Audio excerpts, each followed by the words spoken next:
So we applied the principles of computational thinking to all of the information that we collected.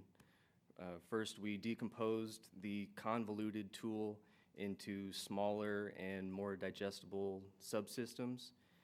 We identified patterns within the workflows, the calculations, and the data. Then we abstracted away different layers of complexity to find the simplest form for each component. And finally, we designed the logic of our new tool in a more modular and efficient manner. So what did that actually look like?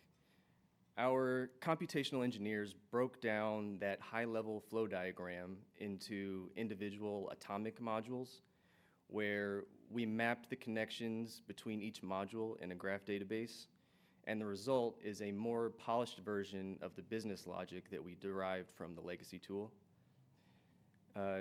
From each of these modular components, we created documentation with details about their operations and their relationship to other modules in the system. And then for each data variable we used throughout the system, we added extensive information such as the units, the maximum and minimum values, and the decimal precision required. So as we built out this detailed documentation of the equations, inputs, data variables, business logic, and the workflows, using a graph database allowed us to track how data is used and modified throughout the system.